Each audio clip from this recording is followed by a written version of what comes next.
पहचान सके तो पहचान,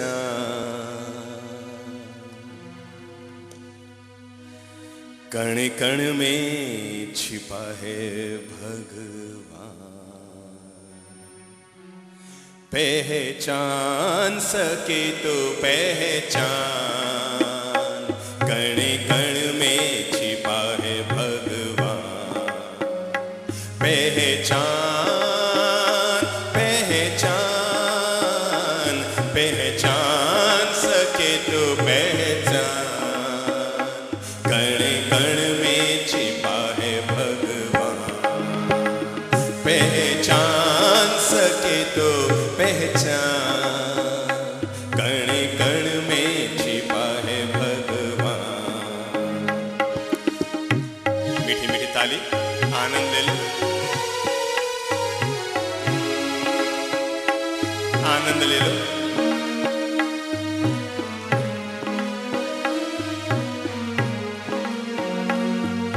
सूरज की रोशनी, चंदा की चांदनी, सूरज की रोशनी, चंदा की चांदनी, तारों की झिलमिल छाया। सूरज की रोशनी, चंदा की चांदनी, सूरज की रोशनी, चंदा की चांदनी, तारों की झिलमिल छाया। पर्वत पहाड़ और नदिये झरने, पर्वत पहाड़ और नदिये झरने, सब में उसी की माया।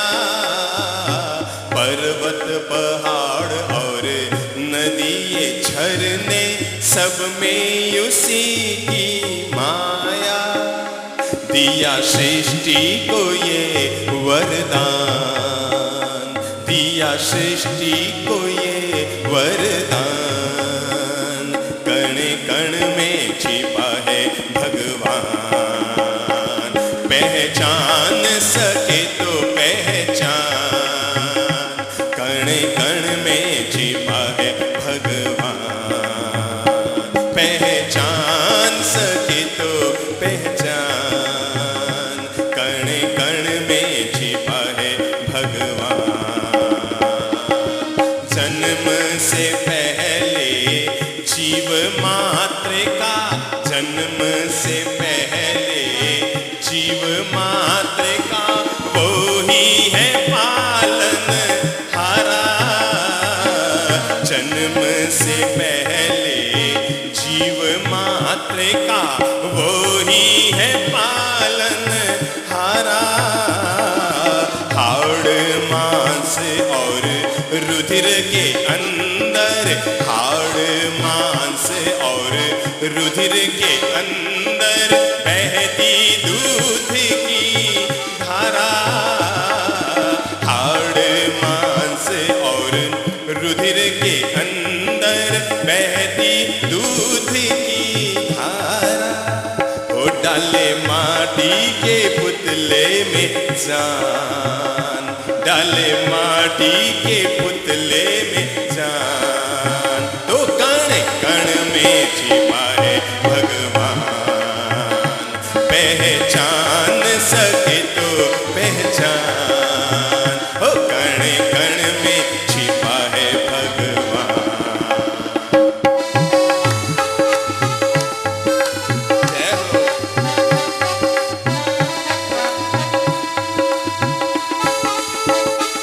जय हो आनंदम।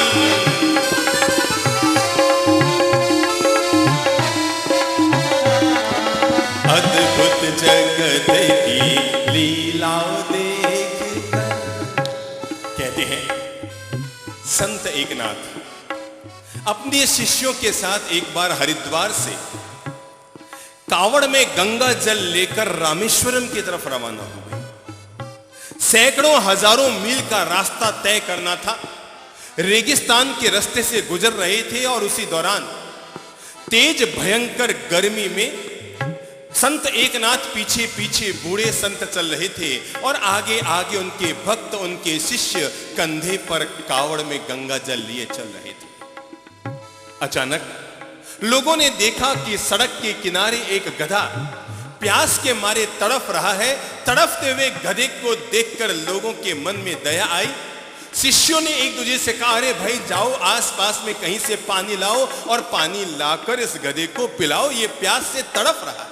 कोई इधर गया आधा मील, कोई उधर गया आधा मील, कोई पीछे गया आधा मील, कोई चारों तरफ घूम घाम के सब लोग आ गए। सब ने कहा भाई पानी तो कहीं नहीं मिला, गधा तड़फे जा रहा था, तड़फे जा रहा था, तड़फे जा रहा था। और तभी संत एकनाथ पहुंच गए। संत एकनाथ पहुंचे, सारे शिष्यों को इकट्ठा होते देखा, पूछा क्या बात है भाई, अरे ये सब लोग तुम इकट्ठे क्यों? कहा महाराज गुरुदेव ये गधा प्यास के मारे तड़फ रहा है, बेचारा मर जाएगा, हमने चारों तरफ तलाश कर ली पर पानी नहीं मिला।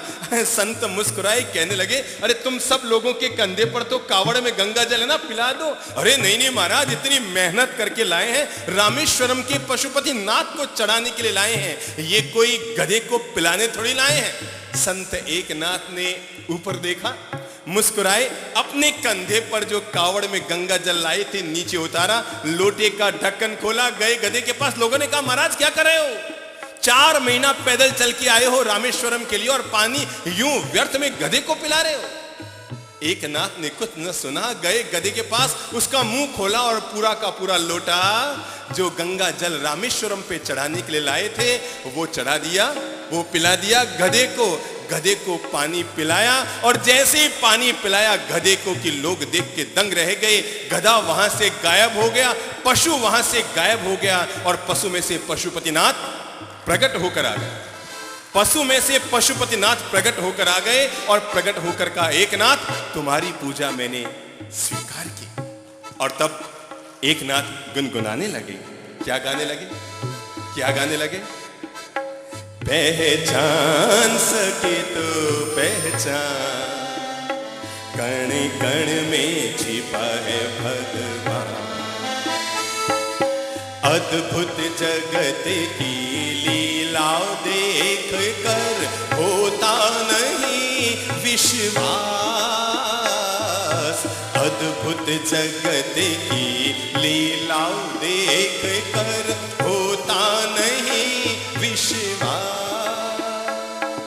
बिन आधार ये धरती खड़ी है, बिन आधार ये धरती खड़ी है, बिन खंभे के आकाश। ये पंडाल बना है, देखो तो चारों तरफ खंभे लगे। कहते हैं 80 फीट से ज्यादा चौड़ा पंडाल बिना खंभे के नहीं बांधा जा सकता। एक पंडाल को बांधना हो तो 100 खंभे खड़े करने पड़ते हैं, पर पूरा आकाश बिन आधार ये धरती खड़ी है, बिन खंभे के आकाश।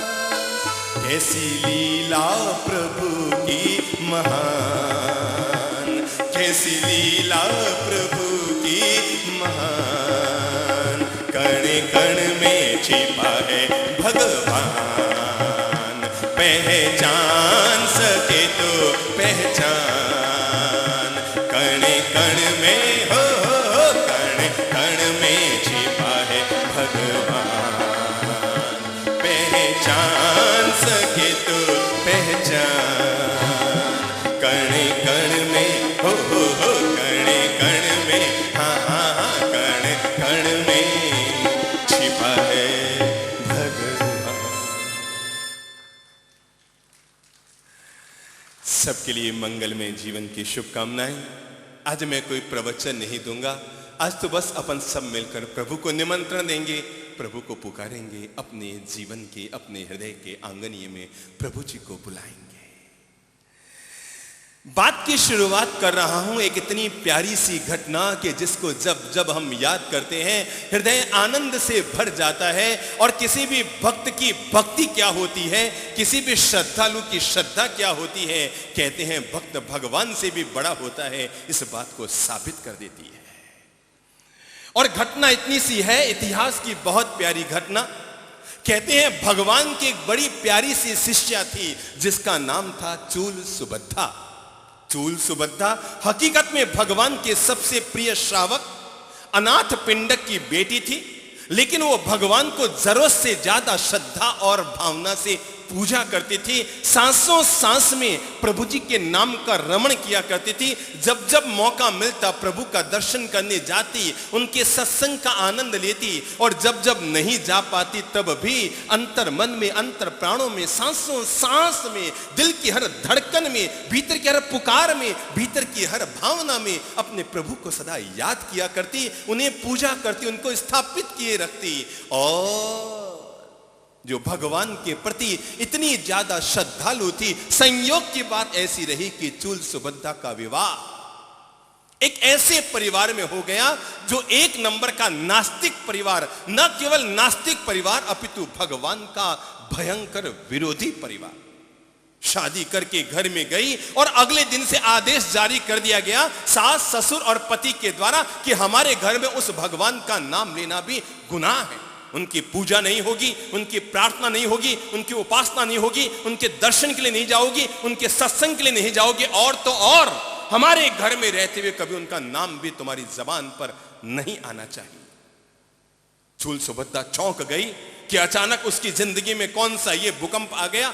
कहां एक और 24 घंटे भगवान के नाम और ध्यान और पूजन और कीर्तन और भजन और सत्संग में रमण करने वाली वो महिला, और कहां आकर फंस गई। पर महिला का भाग्य होता है जहां उसे ले जाए वहीं उसे जिंदगी में जाना पड़ता है। चूल सुभद्रा ने सारे व्यवहार बदल दिए, पूजा बंद हो गई, प्रार्थनाएं बंद हो गई, भजन कीर्तन बंद हो गई, भगवान के यहां जाना बंद हो गया, आना बंद हो गया, सत्संग बंद हो गया। पर सांसों सांस में जो भगवान रम रहे थे, उन्हें तो भगवान के भी हाथ में नहीं था कि वो रोक पाए। और वो चूल सुभद्रा के अंतर हृदय में हर पल प्रभु का स्मरण चलता रहता। जब देखो तब छुप छुपा कर कहीं कोने में बैठती, हाथ जोड़ती, कहती भगवान आप जिस दिशा की ओर हैं, जहां आप विहार कर रहे हैं, जहां आप गमन कर रहे हैं, मेरे प्रणाम स्वीकार करें। एक दिन उसके पति ने ये सब करते देखा तो उसने गुस्से में आकर कहा, मैंने तुम्हें पहले ही कहा था कि हमारे घर में ये सब नहीं चलेगा। तू ये जो ढोंग कर रही है ना, तू सोचती है कि तेरी आवाज यहां से भगवान तक जाती है, और अगर सच्ची में जाती है तो आज तू साबित करके बता कि तेरी आवाज जहां भगवान तेरे जा रहे हैं वहां तक जाती है। तो चल तू यहीं पर बैठे बैठे भगवान को प्रार्थना कर कि हे भगवान, कल का भोजन आप मेरे घर पर स्वीकार कीजिए। चूल सुभद्रा चौंकी। उसे यह पता नहीं था कि अगर वो इस तरह पुकारेगी तो उसकी आवाज भगवान तक चली जाएगी। उसने कहा मैं कोशिश करती हूं। वो गई घर के पिछवाड़े में, बगीचे में से 4 जूही के फूल लेकर आई, घर के आंगन में आई। इधर सास खड़ी थी, इधर ससुर खड़े थे, इधर देवर देवरानी खड़े थे, इधर ननंद और इधर पति खड़ा था। सब लोग उसके मजाक उड़ा रहे थे, ओह कल ये अपने भगवान को भोजन के लिए बुलाएगी और यहीं से बुलाएगी। चूल सुभद्रा ने हाथ जोड़े, करबद्ध हुई, घुटने के बल पर बैठी, अपनी आंखें ऊपर की ओर की और पुकार उठाते हुए कहा कि हे भगवान, अगर मैंने सच्चे हृदय से आपकी पूजा की हो, सच्चे हृदय से आपको मन से चाहा हो, तो प्रभु ऐसी कृपा करना कि कल का भोजन, कल का आहार सारे शिष्यों के साथ आप मेरे घर पर स्वीकार करना। और ये कहते हुए चूल सुभद्रा ने अपने हाथ में रहे हुए जूही के फूल आकाश की ओर उड़ा दिए। आकाश की ओर जूही के फूलों को उछाल दिया। जैसे ही जूही के फूल आसमान की ओर गए, परिवार के लोग ये देखकर दंग रह गए कि वो फूल ऊपर की ओर चले गए, वापस नीचे नहीं आए। सब चौंके। चूल सुभद्रा तो तैयारी में लग गई। किसकी तैयारी? क्योंकि कल भगवान आएंगे, सारे शिष्यों के साथ आएंगे। पति ने कहा क्यों पैसे बर्बाद कर रही है, कोई ऐसे तेरे भगवान आने जाने वाले नहीं हैं। उसने कहा मेरी प्रार्थना गई है, मेरी पुकार गई है, मेरी प्यास गई है, मेरी अभिप्सा गई है, मेरे जूही के फूल गए हैं, वो भगवान को जरूर बुला कर लाएंगे। और उसने तैयारी करनी शुरू कर दी। भगवान को 500 शिष्यों के साथ आना था, सो तैयारी करनी शुरू कर दी चूल सुभद्रा ने। और कहते हैं उधर भगवान की सभा में चूल सुभद्रा का पिता बैठा था। घटना को अब आगे देखिएगा, यह एक सच्ची घटना है। चूल सुभद्रा का पिता अनाथ पिंडक बैठा था और अनाथ पिंडक ने भगवान से कहा प्रवचन पूरा होते ही कि प्रभु कल का भोजन आप सारे शिष्यों के साथ मेरे घर पर स्वीकार करें। जैसे ही अनाथ पिंडक ने कहा कल का भोजन मेरे घर पे स्वीकार करें, तो भगवान मुस्कुराए और कहने लगे अनाथ पिंडक, मैंने कल के भोजन की तो किसी और को हां भर दी है। कहा किसी और को, मतलब अभी 2 घंटा से मैं यहां बैठा हूं, आपका सत्संग चल रहा है, किसी ने भी आपको निवेदन नहीं किया। पहला निवेदन मैंने आपको किया है और आपने किसी और को किस तरह यहां भर दी। कहा, अरे देखो देखो, ये कुछ जूही के फूलों की तुम्हें सुगंध आ रही है। हाँ प्रभु, सुगंध तो आ रही है, ये सुगंध नहीं, ये मुझे निमंत्रण है कल के भोजन को स्वीकार करने।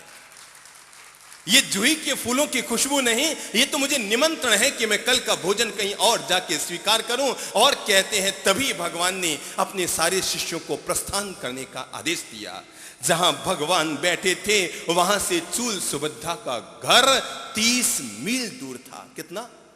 30 मील दूर था। और तब भगवान ने भरी दोपहर में वहां से प्रस्थान किया, अपने सारे शिष्यों के साथ चलते रहे चलते रहे चलते रहे। और चलते चलते चलते चलते अगले दिन सुबह है 11 साढ़े 11 बजे आखिर भगवान चूल सुभद्रा के नगर में पहुंच गए। नगर में खबर फैल गई कि भगवान अपने सारे शिष्यों के साथ आए हैं। चूल सुभद्रा ने अपने पति से कहा, मैंने कहा था ना भगवान जरूर आएंगे जरूर आएंगे जरूर आएंगे। भगवान पहुंच गए चूल सुभद्रा के द्वार पर। और जैसे ही चूल सुभद्रा के द्वार पर भगवान पहुंचे कि चूल सुभद्रा के आंख में आंसू आ गए। कहा, भगवान आप कैसे पधार गए? क्या आप इतने चमत्कारी हैं कि मेरा निमंत्रण आप तक पहुंच गया? भगवान मुस्कुराए और कहने लगे, हे मेरी बिटिया रानी, चमत्कारी मैं नहीं, चमत्कारी तुम्हारी प्रार्थना है, चमत्कारी तुम्हारी श्रद्धा है। चमत्कारी मैं नहीं, चमत्कारी तुम्हारी प्रार्थना और वो श्रद्धा है कि जिसके बलबूते तूने आखिर मुझे यहां तक बुला लिया।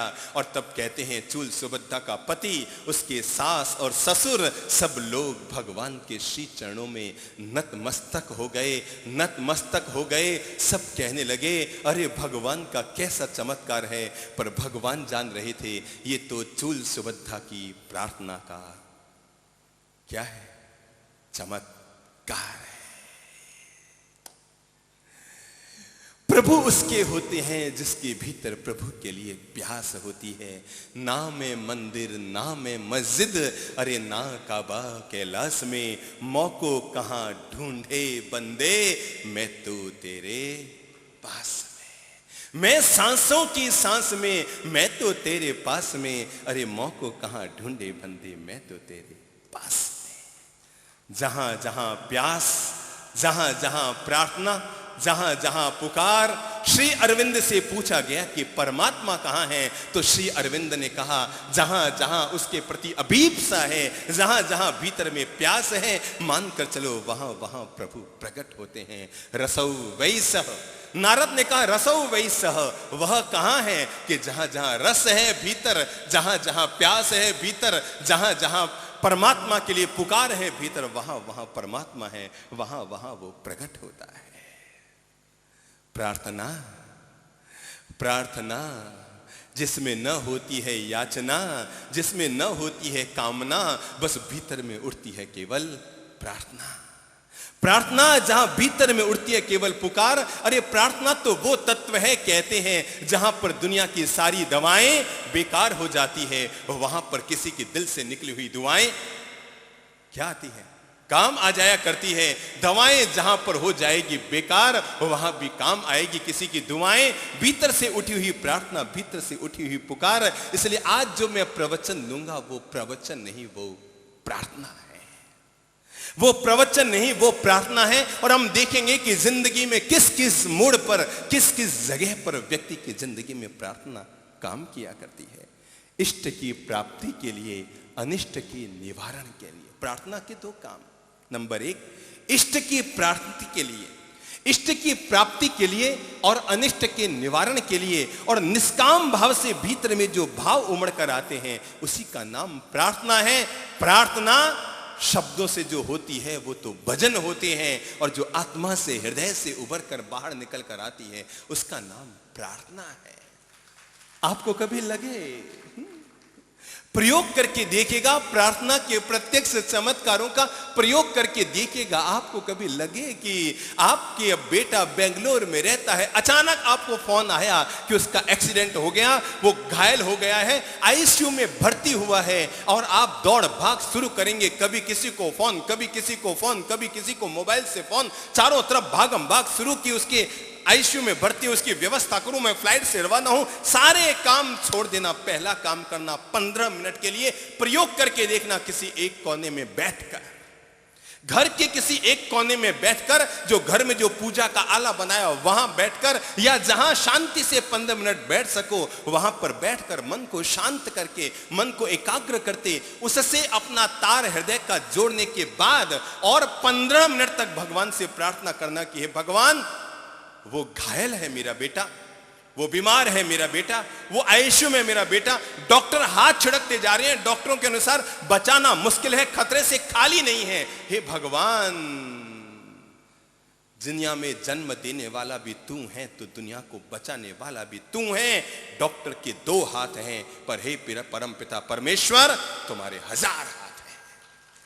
उसके 2 हाथ हैं, हो सकता है साबित ना हो पाए परिणाम देने में, पर तुम्हारे 1000 हाथ हैं। प्रभु आप कृपा करना और इस तरह की कोई कृपा करो कि मेरे बेटे के प्राण बच जाए, मेरे बेटे के प्राण बच जाए, उसकी तबीयत ठीक हो जाए, वो आईसीयू में है, बस एक बार उसको होश आ जाए। 15 मिनट तक एकांत में बैठकर प्रभु से तार जोड़कर भीतर की पुकार उठाकर देखना, और 15 मिनट के बाद फिर से वापस अपने बेटी के पास रहने वाले परिचितों को फोन करना, आपको सूचना मिल जाएगी कि आपके बेटे को होश आ गया है या उसकी तबीयत में सुधार होना शुरू हो गया है। अरे उसे पुकारो और काम पूरा ना हो, यह कैसे संभव? उसे पुकारो और काम पूरा न हो, यह कैसे संभव है? मुझे याद है एक महिला जिसका एक बेटा बेंगलोर रहता था, दूसरा बेटा बॉम्बे रहता था। उसने अपने दोनों बच्चों को फोन किया कि बेटा मेरे बहुत जरूरी काम है, कल की फ्लाइट से रवाना होके आ जाओ। बच्चे चौंके कि क्या बात है, मम्मी को अचानक कोई तबीयत तो नहीं बिगड़ गई? दूसरे ने, एक दूसरे भाइयों ने आपस में बातचीत की और दोनों भाई अगले दिन सुबह फ्लाइट से रवाना होकर मम्मी के पास पहुंचे। कहा बोलो मां क्या बात है? कहा कुछ नहीं बेटा, कल अचानक बैठे बैठे मेरे मन में आया कि जितनी जमीन जायदाद है, तुम्हारे पिता का जितना धन है, जितना मकान है, मैं तुम दोनों बच्चों में बांट दूं। मम्मी क्या बात करते हो? इतनी सी बात के लिए तुमने हम दोनों को यकायक बुलाया और फ्लाइट से आने का कहा और एक ही दिन एक साथ दोनों को बुलाया? अरे इतना क्या जल्दी था बेटा? बस मेरी इच्छा हो गई, मैंने जच गई तो मैंने ऐसा कर दिया। बेटों ने कहा ठीक है, जैसी आपकी मर्जी। बेटों ने दिन भर मम्मी के पास रहे, सारा मम्मी जैसा जैसा चाहती थी सब किया, और अगले दिन वापस फ्लाइट से रवाना हो गए। बच्चे तो फ्लाइट से रवाना हो गए, वो महिला गई अस्पताल और जाकर न्यूरो सर्जन से कहा कि सर आप मेरे लिए ब्रेन ट्यूमर का ऑपरेशन करना चाहते थे, मैं आ गई हूं, मेरे ब्रेन ट्यूमर का ऑपरेशन कर दीजिए। डॉक्टरों ने कहा ब्रेन ट्यूमर का ऑपरेशन बड़ा ऑपरेशन होता है मां जी, और आप अकेले आए हैं, कौन है आपके साथ? बुढ़िया ने कहा मेरे साथ अंगुली ऊपर की। अंगुली ऊपर की मतलब कौन है? कौन है? कौन है? कौन है? सोचो कौन है? मेरे साथ ऊपर वाला है। डॉक्टर ने कहा क्या मजाक कर रही हो? अरे ये कोई ऊपर वाले का साथ होने से ऑपरेशन होते हैं, तुम्हें कौन संभालेगा? और ये तुम्हारा कम से कम 7-8 घंटे का ब्रेन ट्यूमर का ऑपरेशन है, हम ऐसे नहीं करेंगे। महिला अपनी जिद पे अड़ाई कि क्या दुनिया में किसी का अगर आगे पीछे न हो तो उसका इलाज नहीं हो सकता? मैं जवाबदारी लेती हूं, तुम जो चाहो मुझसे लिखाओ, मैं साइन करती हूं, मेरा ऑपरेशन करो। ऑपरेशन हो गया और आश्चर्य की बात, डॉक्टरों को भी आश्चर्य हो रहा था, सफलतम ऑपरेशन रहा। अगले दिन महिला को होश आ गया। घटना को आगे सुनिएगा, कुछ सच्ची घटनाएं जो जिंदगी में प्रार्थना की पुकार और प्रार्थना का चमत्कार हमें देगी। महिला के ब्रेन ट्यूमर का ऑपरेशन हो गया, अगले दिन होश आया, और जब होश आया महिला को तो उसने अपने पास में खड़ी हुई नर्स को 2 मोबाइल नंबर दिए और कहा कि इन दोनों को फोन कर दो कि तुम्हारी मां तुम्हें याद कर रही है। नर्स ने कहा मतलब आपके संतान है? अरे पता नहीं कैसी निकृष्ट संतान है, मां के ब्रेन ट्यूमर का इतना बड़ा ऑपरेशन हुआ और वो नालायक बच्चे आए तक नहीं। मां जी ने कहा ऐसे मत कहो, ऐसा मत कहो, वो नालायक नहीं, बहुत अच्छे बच्चे हैं। हकीकत में उनको खबर ही अब लगेगी कि मेरे ऑपरेशन हुआ है जब तुम फोन करोगे। मतलब? कहा मुझे उसका भरोसा है, सबका मालिक है।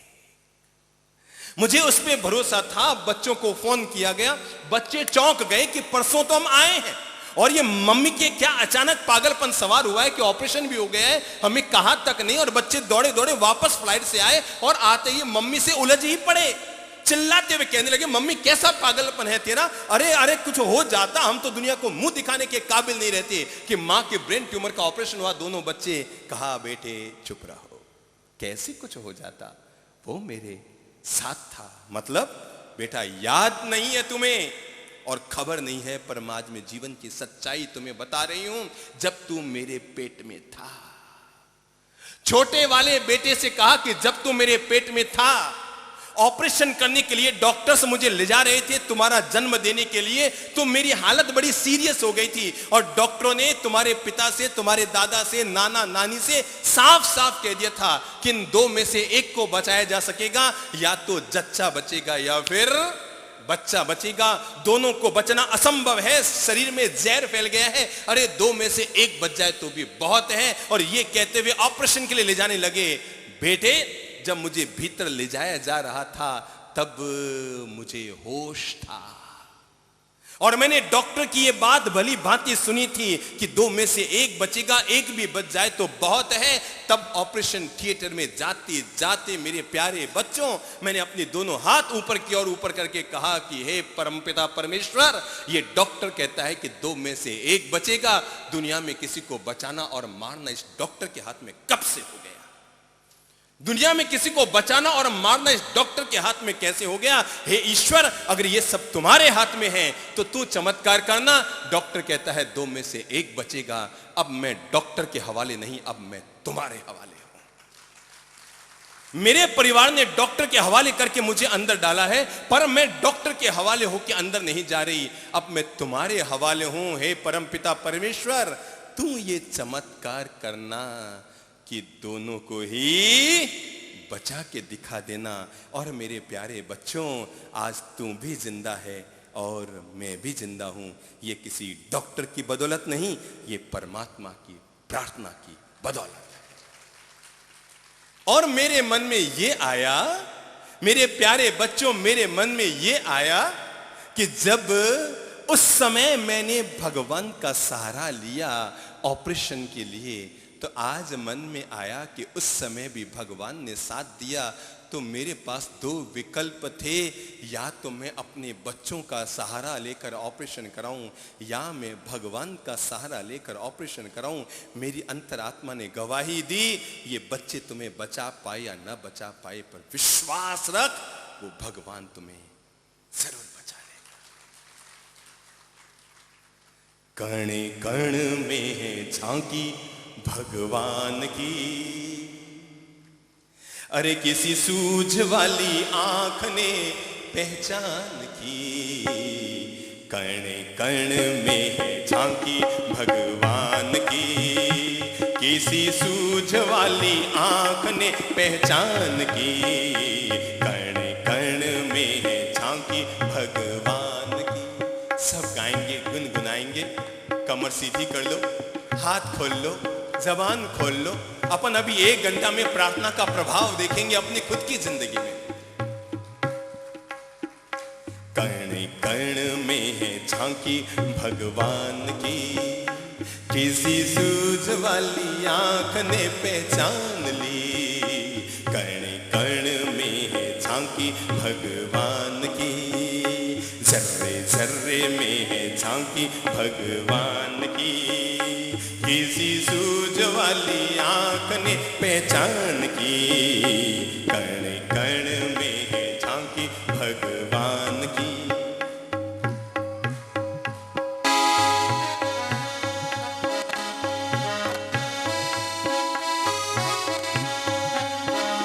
नामदेव ने पकाई रोटी, कुत्ते ने उठाई।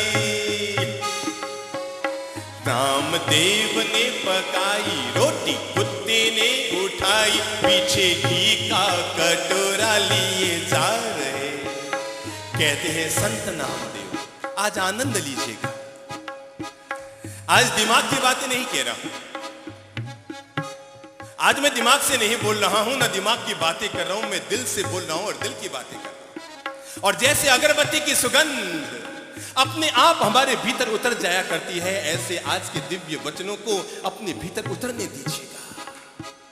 संत नामदेव खाना बना रहे थे, रोटी पकाई और पकाकर नीचे उतारी, रोटी उतारकर नीचे रखी, दूसरी रोटी तवे पे डाली कि तभी एक कुत्ता आया और रोटी लेके भाग गया।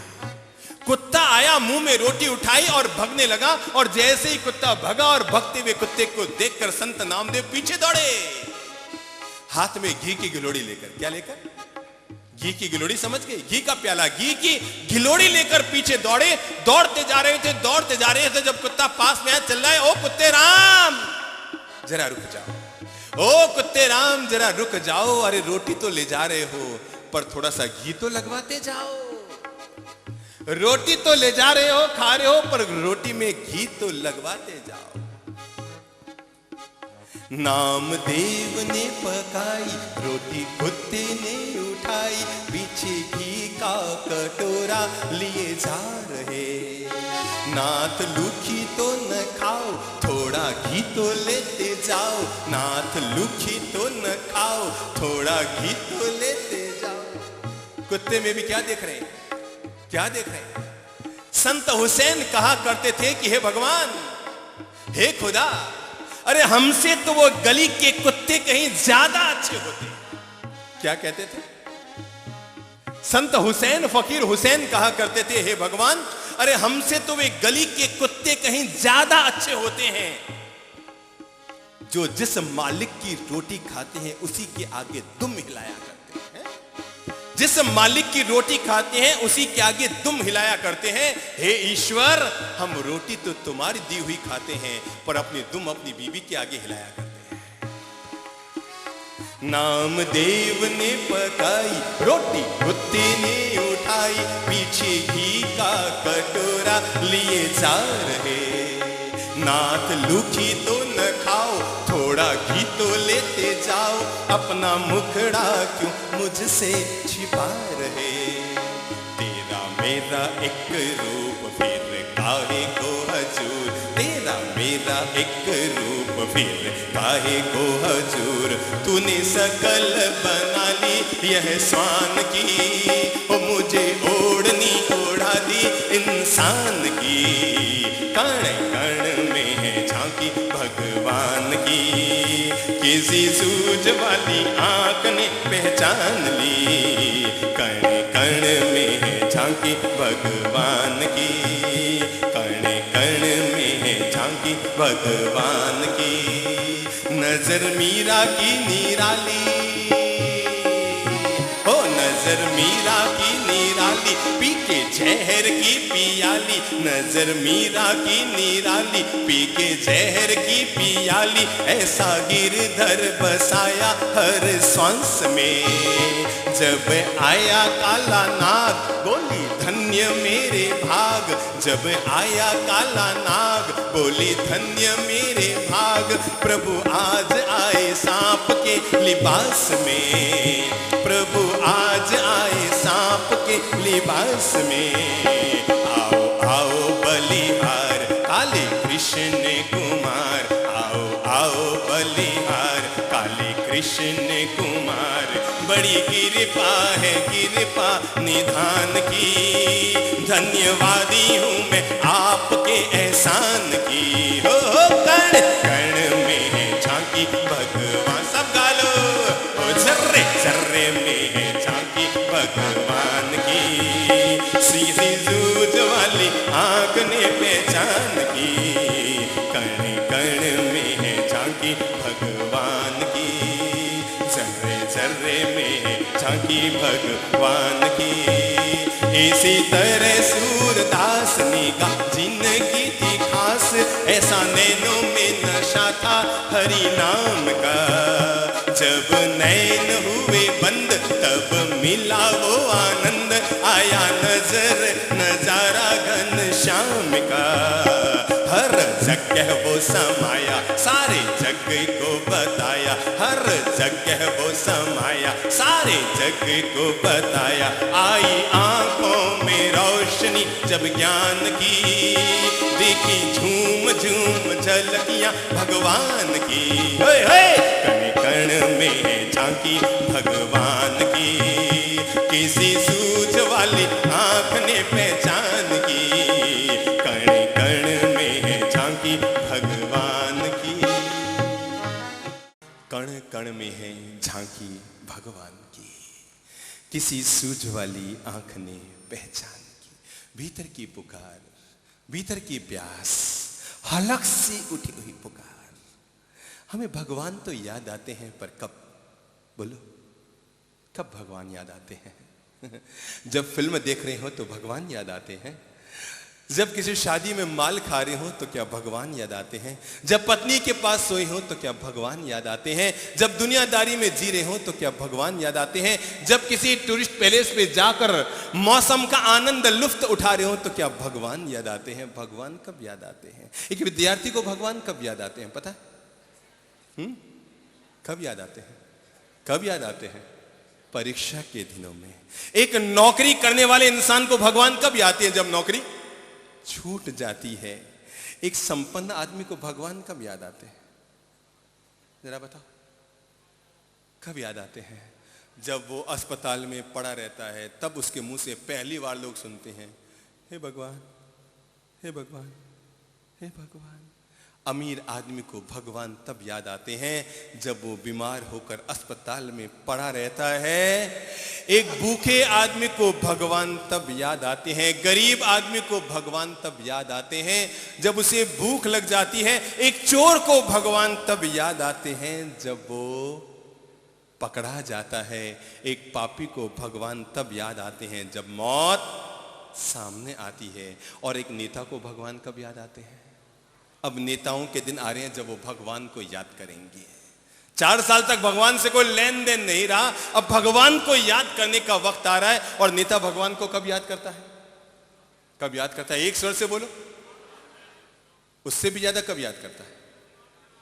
सोचो सोचो, उससे भी ज्यादा जिस दिन चुनाव का परिणाम आने वाला होता है। दुख में सुमिरन सब करे, अरे सुख में करे न कोई। अरे जो सुख में सुमिरन करे तो दुख काहे को होए।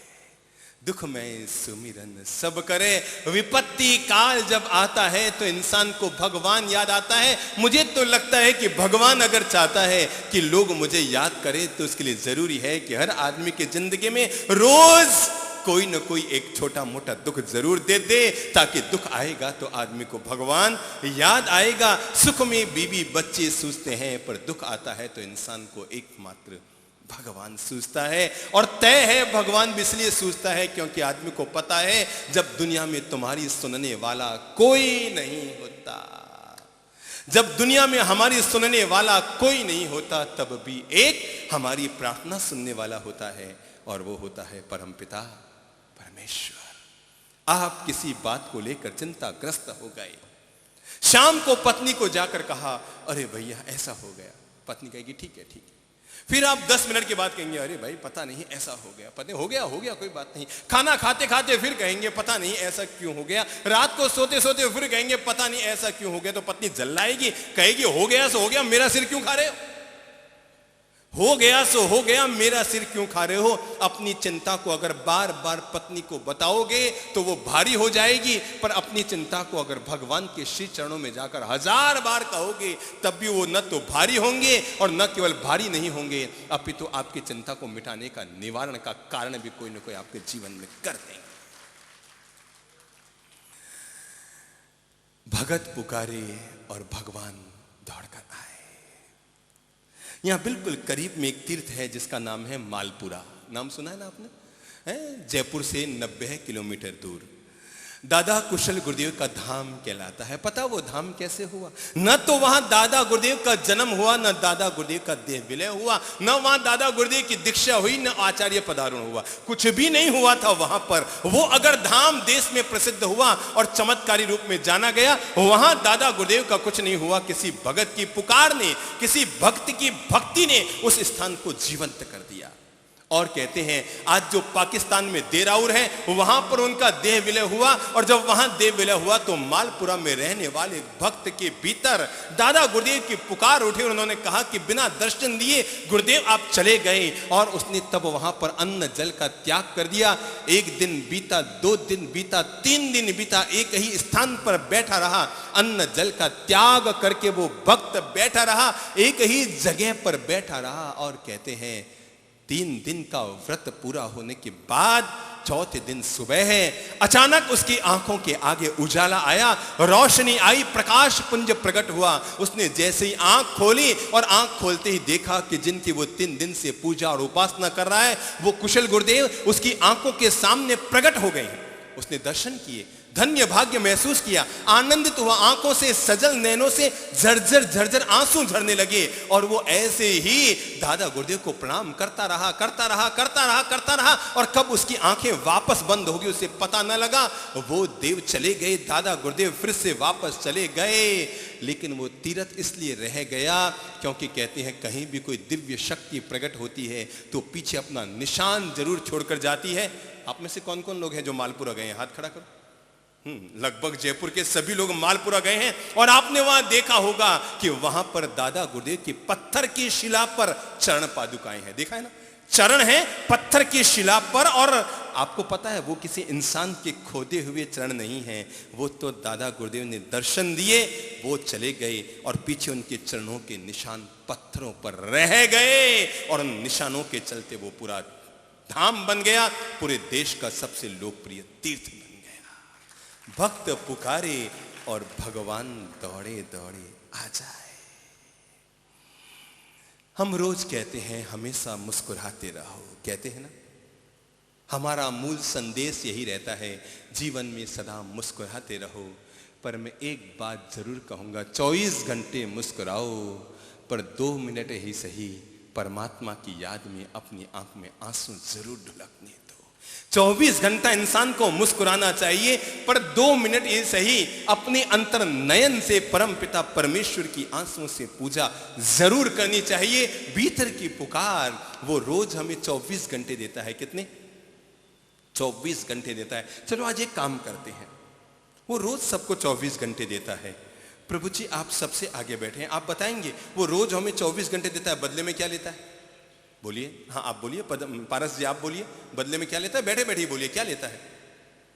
रोज हमें 24 घंटे देता है, बदले में कुछ लेता है? किराया वसूल करता है? नहीं करता। आपसे किराया लेता है? आपसे किराया लेता है। गरीब से कोई किराया नहीं लेता वो, और अमीर से कोई टैक्स नहीं लेता वो, फ्री में रोज हमें 24 घंटे देता है। अगर मैं एक काम कहूं आपसे, वो रोज हमें फ्री में 24 घंटे दे रहा है। अरे दुनिया में इतने फ्री में तो माँ भी अपना दूध नहीं पिलाती, बूढ़ी होती है तो वापस सेवा जरूर कराने की भावना बन जाती है। पर परम पिता परमेश्वर रोज हमें 24 घंटे देता है, निःशुल्क देता है, बदले में कुछ नहीं लेता है। आपसे अगर मैं एक काम कहूं, 24 घंटे रोज देता है, और 1 घंटे में कितने मिनट देता है?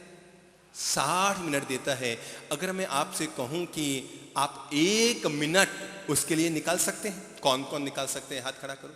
1 मिनट, शाबाश, ये सभी लोग निकाल सकते हैं। 1 मिनट उसके लिए निकाल सकते हैं, तो कुछ मत कीजिए, वो हमें 24 घंटे देता है। हर घंटे में से 1 मिनट निकालिए तो कितने मिनट हो जाएंगे? 24 मिनट।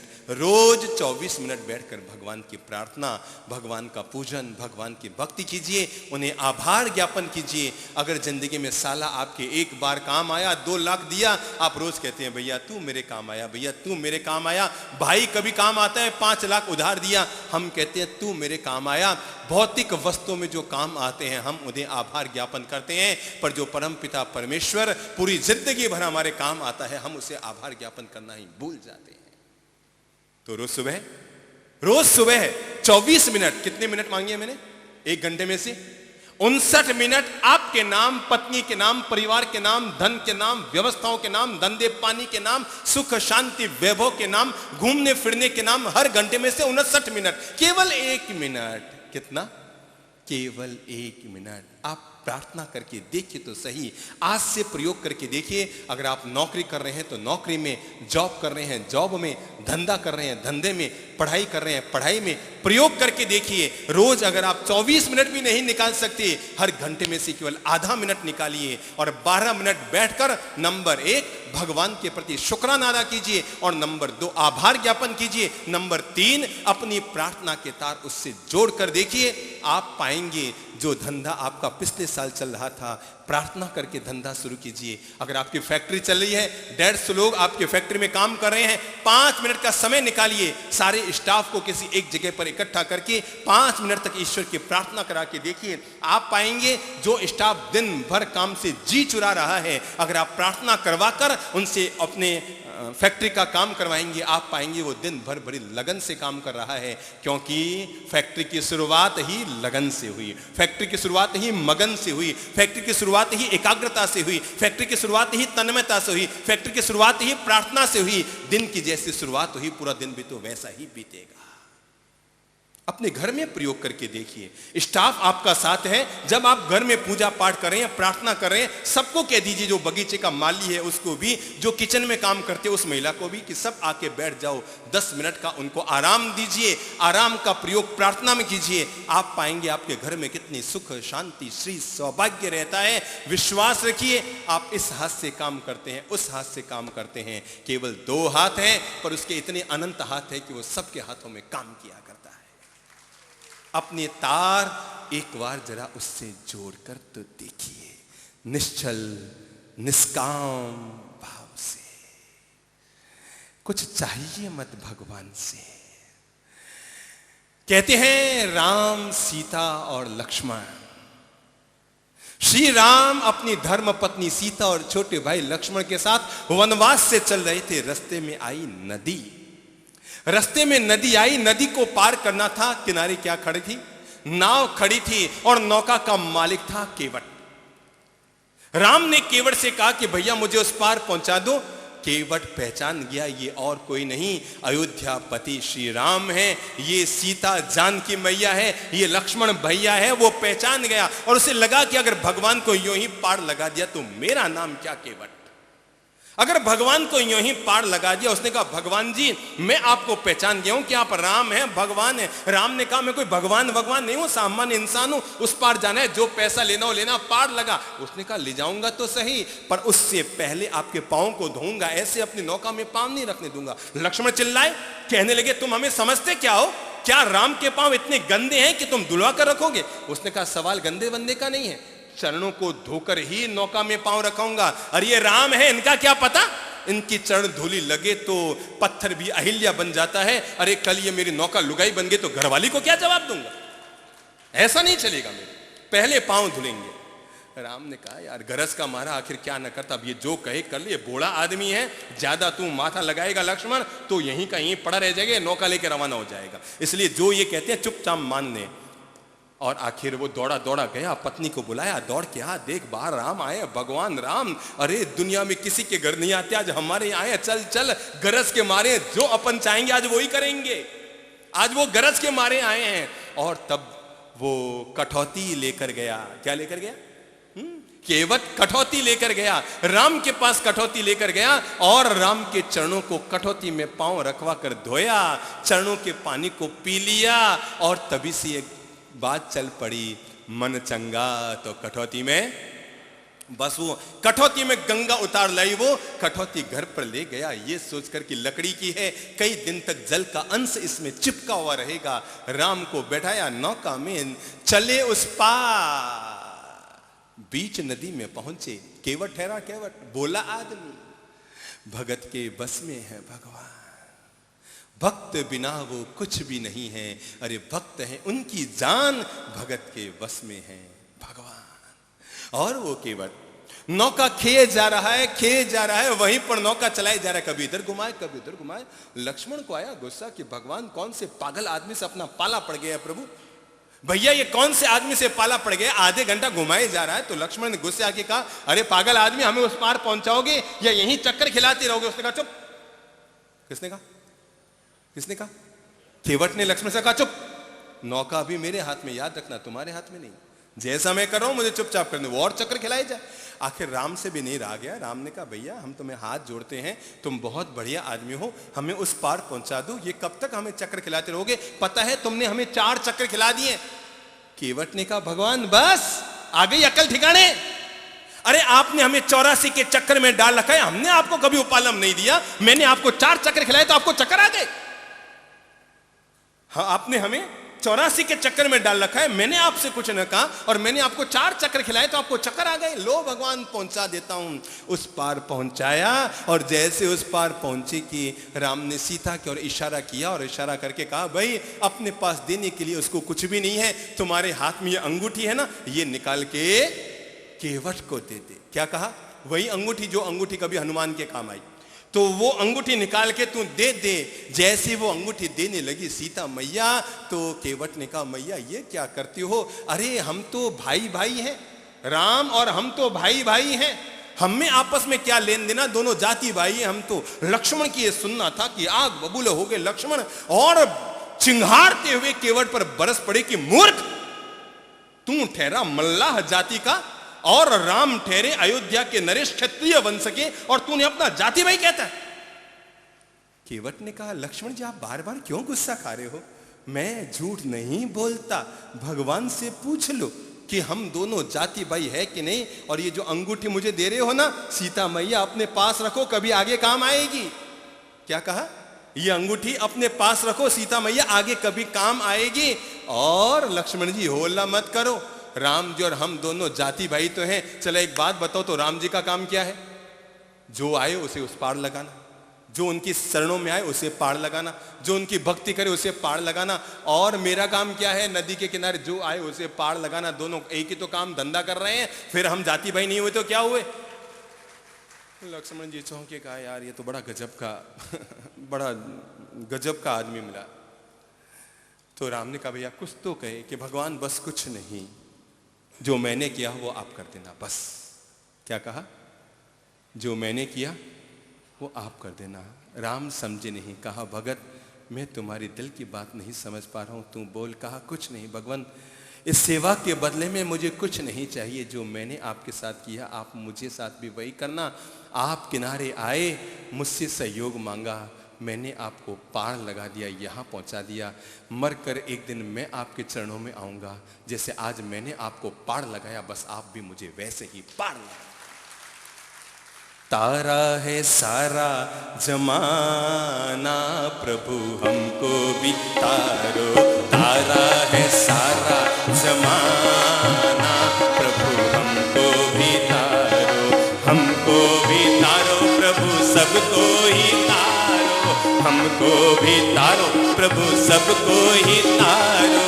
तारा है, अरे तारा है सारा जमाना, प्रभु हमको भी तारो। तारा है सारा, आनंद लो, खोल लो अपने हाथ, केवट बन जाओ। तारा है सारा जमाना, प्रभु हमको भी तारो। हमको भी तारो प्रभु, सबको ही तारो। हमको भी तारो प्रभु, सबको ही तारो। तारा है सारा जमाना, प्रभु हमको भी तारो। तारा है सारा जमाना। हमने सुना है प्रभु द्रौपदी को तारा, हमने सुना है प्रभु द्रौपदी को तारा।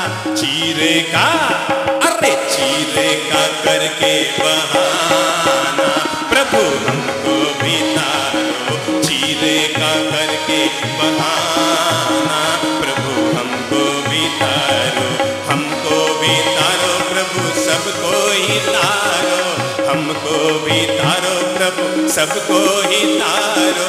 तारा है सारा जमाना, प्रभु हमको भी तारो। हमने सुना है प्रभु, हमने सुना है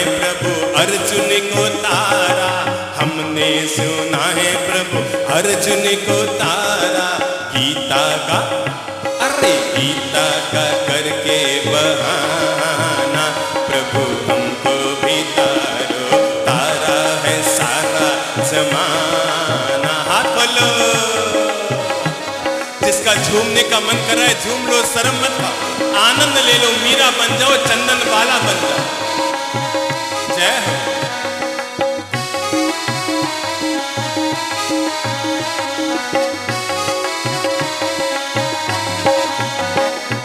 हमने सुना है प्रभु के वट को तारा, हमने सुना है प्रभु के वट को तारा, नौका का, अरे नौका का करके बहाना, प्रभु हमको भी तारो, नौका का करके बहाना, प्रभु हमको भी तारो। हमने सुना है प्रभु चंदना को तारा, हमने सुना है प्रभु चंदना को तारा, तेले का करके बहाना, प्रभु हमको भी तारो, तारा है सारा जमाना, प्रभु हमको भी तारो। हमने सुना है प्रभु राजुल को तारा, हमने सुना है प्रभु राजुल को तारा, पशुओं का करके बहाना, प्रभु हमको भी तारो, तारा है सारा जमाना, प्रभु हमको भी तारो। हमने सुना है प्रभु, हमने सुना है प्रभु मीरा को तारा, हमने सुना है प्रभु मीरा को तारा। कौन सा बहाना करके, कौन सा बहाना करके, जहरे का करके बहाना, प्रभु हमको भी तारो, तारा है सारा जमाना, प्रभु हमको भी तारो, हमको भी तारो प्रभु, सबको ही तारो। अभी 3-4 दिन पहले की बात है, कोई भजन चल रहा था और यहाँ पर पुरुष लोग नाच रहे थे। एक बाहर के महानुभाव आए थे गुजरात के, कहने लगे અહીંયા જયપુરમાં બધા પુરુષો ही नृत्य करे छे, महिलाओं नहीं करती। उन्होंने कहा અહીંયા બધા पुरुषों नृत्य करते हैं, महिलाओं नहीं करती। मैंने कहा भाई राजस्थान में मोर नाचता है, मोरनी नहीं नाचती। तारा है सारा जमाना, प्रभु हमको भी तारो, तारा है सारा जमाना, प्रभु हमको भी तारो, हमको भी तारो प्रभु, सबको ही तारो, हमको भी तारो प्रभु, सबको ही तारो, सत्संग का करके बहाना, प्रभु हमको भी तारो, भक्ति का करके बहाना, प्रभु हमको भी तारो, हमको भी तारो, हमको भी। मेरे इंदौर के बड़े खट्टे मीठे अनुभव है। मैं पहली बार जिंदगी में इंदौर गया, और जब पहली बार इंदौर में किसी घर पर भोजन के लिए गया था, तो जैसे ही भोजन के लिए एक बहन जी मुझे लेके गए, साथ में भोजन देने लगे, और भोजन देने के बाद कहते हैं महाराज जी किस लीजिए। अरे मैं चौंका, यार कहाँ आके फंसा कर ली। पहले ही दिन अकेली घर में बहन जी थी, और लगभग मेरी उम्र की थी, मैं उस समय छोटा ही था, और मेरी महाराज जी किस लीजिए। मैंने कहा नहीं बहन जी नहीं। अरे महाराज जी अरे बहुत अच्छा होता है, टेस्ट करके तो देखिए। मैं और घबराया, मैं कहा पहले दिन कहाँ आके फंसे। मैं निकला वहां से बाहर, निकल के बाहर आया और मैं तो घबराया एकदम। मैंने कहा यार यहाँ तो गजब के लोग हैं, इंदौर में महिलाएं खाने के साथ किस भी आग्रह करती है लीजिए लीजिए। थोड़ी देर बाद आया तो पता लगा कि वहां पर एक खाने का आइटम होता है, भुट्टे का बनता है। क्यों जी, आपने भी लिया होगा ना किस, आपने भी खाया होगा ना। हाँ, तो ये बड़ा सब लोग खाते हैं, वहां दुकानों पे लिखा है यहाँ बड़ा स्वादिष्ट किस मिलता है। तो एक दिन के बाद हमारे यहाँ एक भगत आए हुए थे, तो वो किसी घर भोजन करने गए, तो वहां भी उनके साथ यही हुआ। और उन्होंने कहा, थोड़े मन चले थे, तो सामने वाले बहन जी ने कहा भाई साहब किस लीजिए। वो भी थोड़े चौंके, और पति ने भी टोका, क्या कर रही है, ऐसे थोड़ी कहा जाती किस लीजिए, ऐसे बोलो भुट्टे का किस लीजिए। तो वो गई और जाकर कहा भाई साहब भुट्टे का किस लीजिए। तो सामने वाले का लेना ही है, तो भुट्टे का क्या लें।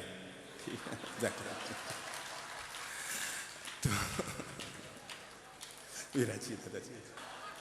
एक बच्चा मंदिर गया और मंदिर में जाकर 3 साल का बच्चा, कितना 3-3.5 साल का बच्चा, स्कूल मम्मी रवाना करती, बस्ता कंधे पे डालता, मंदिर में जाता, आंख बंद करता, कुछ कुछ गुड़ गुड़ गुड़ गुड़ गुड़ गुड़ गुड़ गुड़ गुड़ गुड़ गुड़ गुड़ गुड़ करता रवाना। अगले दिन फिर वही मंदिर जाता, आंख बंद करता और वही वापस गुड़गुड़ गुड़गुड़ गुड़गुड़ कुछ करता, फिर रवाना। 5, 10, 15 दिन बीत गए, महीना भर बीत गया। मंदिर के लोगों ने एक दिन उस बच्चे को रोका और रोकर कहा, ये बच्चा रोज आता है, 4 साल का बच्चा मंदिर में आता है, होठ हिलाता है, कुछ बोलता चालता नहीं, वापस निकल जाता है। लोगों ने उसको घेरा और घेर कर कहा, बच्चे तू क्या करता है मंदिर में आके? उसने कहा, मैं प्रार्थना बोलता हूं। तू प्रार्थना बोलता है? छोटा सा 4 साल का बच्चा प्रार्थना बोलता है? कौन सी प्रार्थना बोलता है, हमको सुना तो। बच्चे ने आंख बंद की, ABCDEFGHIJKLMNOPQRSTUVWXYZ। लोगों ने कहा, बेवकूफ, मंदिर में कोई ABCD बोला जाता है? कि हाँ, मैं रोज ABCD आके प्रार्थना बोलता हूं। तो कहा, ये ABCD क्यों बोलता है? कि रोज ABCD बोलता हूं और भगवान से कहता हूं, भगवान जी तुम इन लोगों की प्रार्थना सुनते सुनते बोर हो गए होगे, ये ABCD से सारी प्रार्थनाएं बनी है, जैसे पसंद आए रोज नई नई प्रार्थनाएं बनाते रहो और सुनने का आनंद उठाते रहो। दुनिया की सारी प्रार्थनाएं किससे बनती है?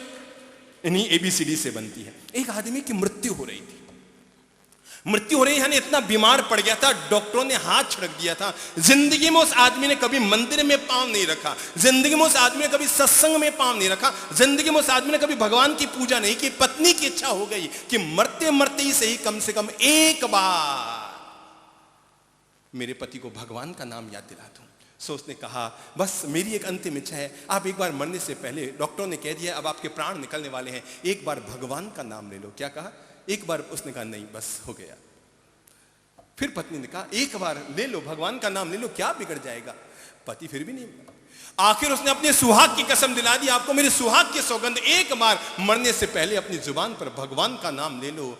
और जब पति ने यह सुना तो उसने अपने मुंह से भगवान का नाम लिया, और जैसे ही भगवान का नाम लिया कि उसकी आंखों में झरझर आंसू आ गए, तो पत्नी ने उनके पांव छूकर कहा कि ये आप प्राण छोड़ते समय क्या कर रहे हो, आंखों में आंसू ला रहे हो? मैंने आपसे कोई इतना तो गलत काम नहीं कराया कि आपके आंख में आंसू आ जाए। अरे मैंने तो भगवान का नाम लेने का ही तो कहा था। तो पति ने कहा, आज तो सारी बात ही तूने खत्म कर दी।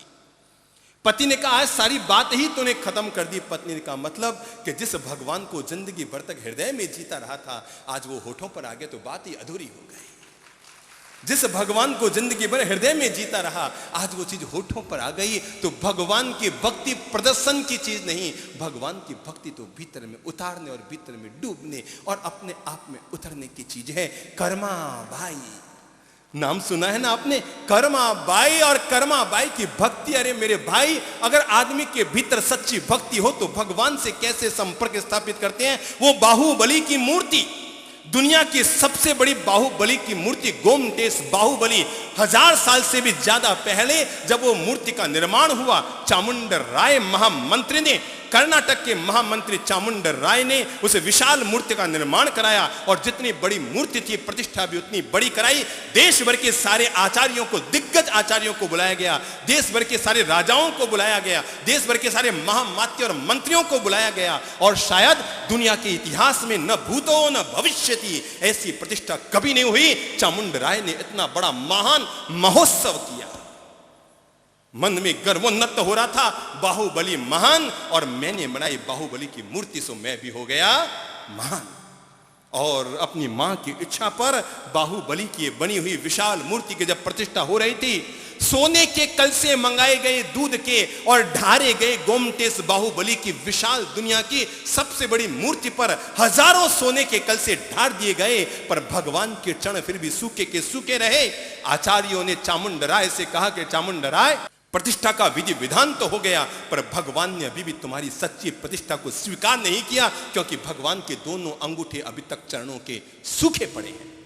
चामुंड राय चौंका और दोबारा दूध से अभिषेक किया गया, सोने के कलशों से अभिषेक किया गया। सांझ के 6 बज गए, तब एक 90 साल की बुढ़िया कांपती हुई हाथ में एक दौना लिए हुए, पत्तों का एक दौना लिए हुए वहां पर पहुंची और आकर उसने सैनिकों से कहा कि मुझे भी ऊपर जाने दो, भगवान का अभिषेक करना है, मैं 12 मील पैदल चलकर आई हूं, मुझे अभिषेक करने दो। सैनिकों ने धक्का देकर भगवान चाहा, आचार्यों की नजर पड़ी, आचार्यों ने कहा कि अगर कोई श्रद्धा भरी महिला आई, इसको लाया जाए। और इतिहास कहता है गोमटेश बाहुबली का कि तब वो गरीब महिला, आदिवासी महिला, हाथ में पत्तों के दौने में जो घर का दूध लेकर आई थी, वहां उसे मंच पर ले जाया गया गोमटेश बाहुबली के महाअभिषेक के लिए। और तब उसने भगवान के शीश पर पत्तों के दौने में जो दूध लेकर आई थी वो शीश पर ढारा तो सारी दुनिया देखकर दंग रह गई। गोमटेश बाहुबली की विशाल प्रतिमा के चरण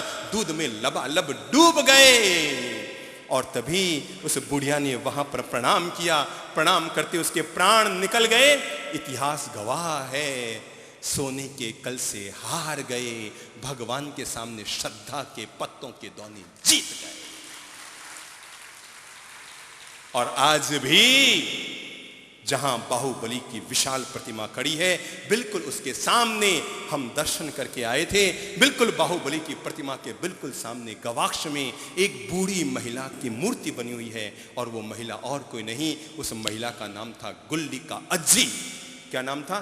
गुल्लिका अज्जी, जिस गरीब महिला के पत्तों के दौने से भगवान का अभिषेक पूरा हुआ था। कर्मा बाई, जाने से पहले 5 मिनट अपन आनंद लेकर उठते हैं। कर्मा बाई कहते हैं गांव की गवारण छोटी सी बच्ची थी, जैसे नन्ही मुन्नी बच्ची बैठी है ना, बिल्कुल इतनी सी बच्ची थी कर्मा बाई। और कहते हैं एक दिन पापा ने कहा, बाप ने कहा, बेटा मैं शहर जा रहा हूं, 2 दिन में वापस आऊंगा, पर ध्यान रखना भगवान का भोग बराबर तू लगा देना, भगवान के भोग में कमी ना आए, और ये सब चीजें बना लेना। बेटी ने कहा पापा चिंता मत करो, आप जाओ, भगवान को मैं अपने आप कर दूंगी सब कुछ। पापा चला गया। कर्मा बाई ने सोचा भगवान जी रोज लड्डू खाते हैं, पेड़े खाते हैं, माल मलिंदे खाते हैं, खाते खाते बोर हो गए होंगे, आज एक काम करूं, बाजरे का खिचड़ा बना दूं। क्या बना दूं?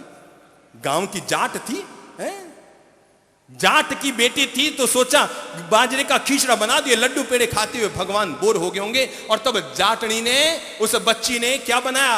बाजरे का खिचड़ा बनाया, थाली में भरा, ऊपर घी की कटोरी ली, गई मंदिर में और जाकर भगवान से कहा, लो भगवान आज बाजरे का खिचड़ा खाओ, लड्डू खाते खाते बहुत बोर हो गए होगे, लड्डू गोपाल तो बहुत हो गए, बहुत लड्डू खा लिए, आज ये बाजरे का खिचड़ा खाओ, भगवान खाओ, भगवान खाओ। अब भगवान ऐसे कोई खाते थोड़ी है, भगवान की मूर्ति कोई खाती थोड़ी है, चढ़ाई जाती है। आधे घंटे बीत गए, कर्मा बाई को लगा ये भगवान बिगड़ गए, रोज लड्डू पेड़े खाने की आदत पड़ गई, अब इनको माल मलिंदे खाने की आदत पड़ गई, ये बाजरे का खींचा खाने को तैयार नहीं, पर मेरा नाम भी कर्मा बाई है, खिलाऊंगी तो यही खिलाऊंगी, नहीं तो भूखे बैठे रहो, मैं नहीं खिलाने वाली और कुछ। बच्ची थी, बोली थी, जिद्दी प्रकृति की थी। और तब अचानक उसे याद आया, ओ पापा जी जब भोजन कराते हैं तो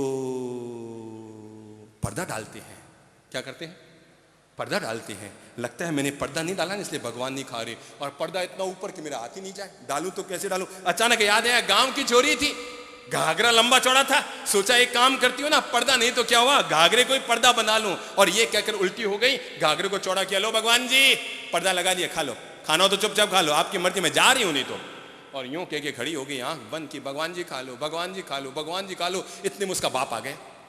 उसने कहा बेवकूफ तू क्या कर रही है, भगवान के पीछे पीड़ देके बैठी है, कि पीड़ नहीं, भगवान को ओट दे रही हूं, पर्दा दे रही हूं, ये पर्दा बहुत ऊपर है, मेरा हाथ नहीं जा रहा है।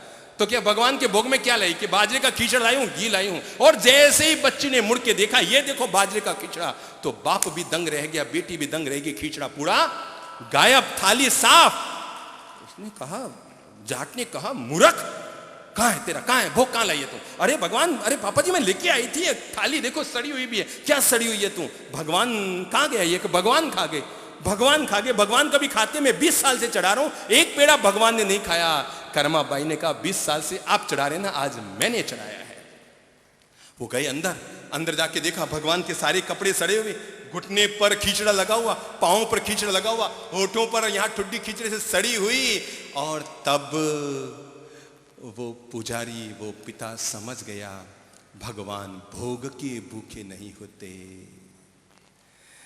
थाली भर कर लाई रे खींचड़ो,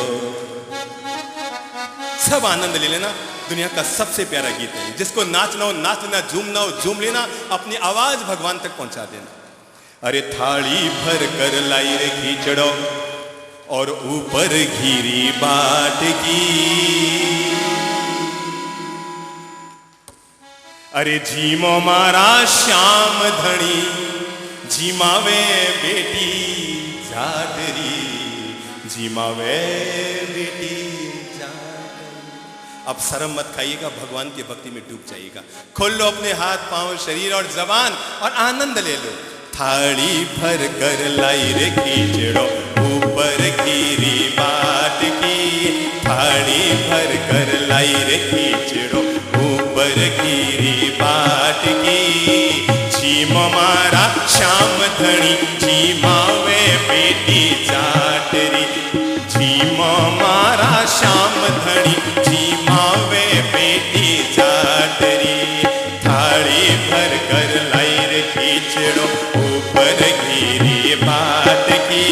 झीम मारा श्याम धनी झीमावे बेटी जाटरी। झीमावे बेटी जाटरी। हाथ खोल लो, ऊपर कर लो हाथ, आनंद ले लो। बुला लो प्रभु जी को अपने आंगन में बुला लो। जय हो।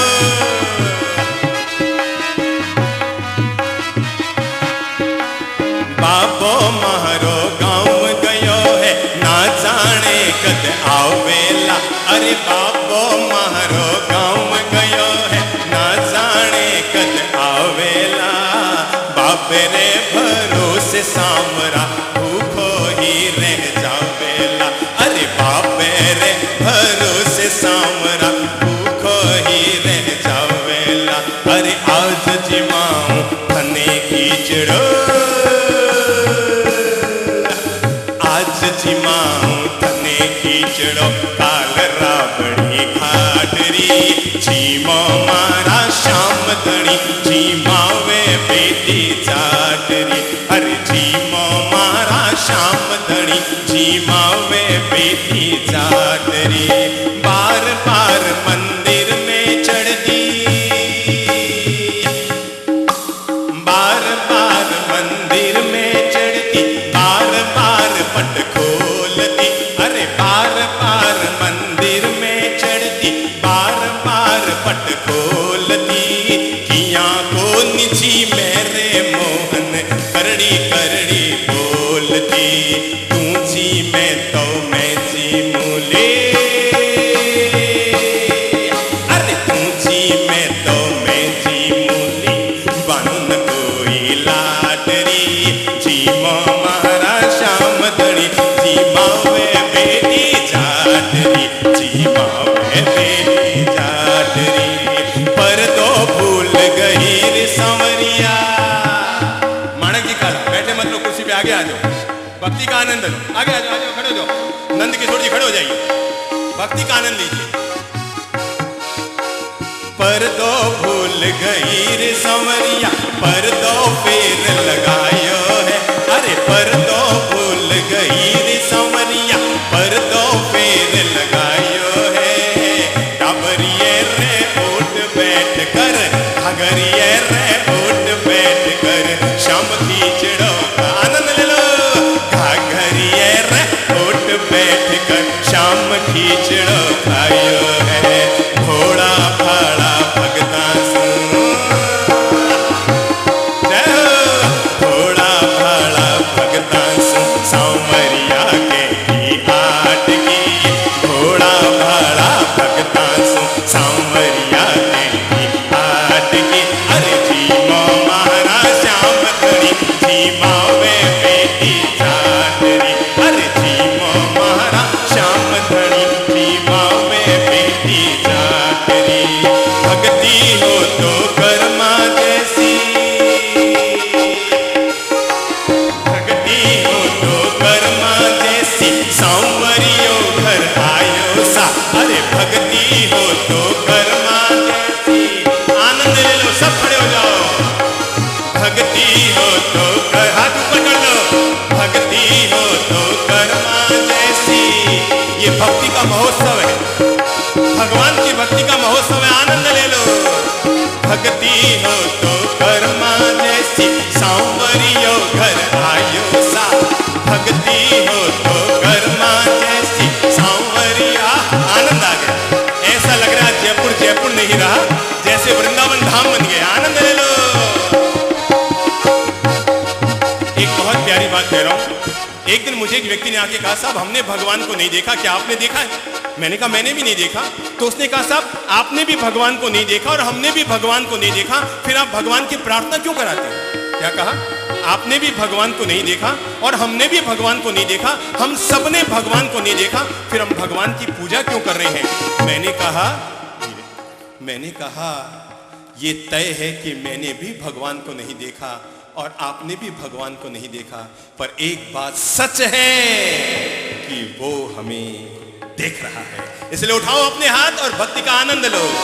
भक्ति हो तो कर्मा जैसी सांवरियो घर आनंदा, भक्ति हो तो कर्मा जैसी सांवरियो घर आयो सा, प्रभु भक्ति में लीन होय कर हरख हरख गुण गायो सा, हरे प्रभु भक्ति में लीन होय कर हरख हरख गुण गायो सा। सांवरियो साचो प्रेम प्रभु सुनो तो, साचो प्रेम प्रभु सुनो तो मूरत बोले आनंद ले लो। साचो प्रेम प्रभु सुनो तो मूरत बोले काटरी, जीवो मारा श्याम धनी जीवावे बेटी जाटरी, जीवावे बेटी जाटरी, जीवावे बेटी जाटरी, जीवावे बेटी जाटरी, जीवावे बेटी। आज के आनंद की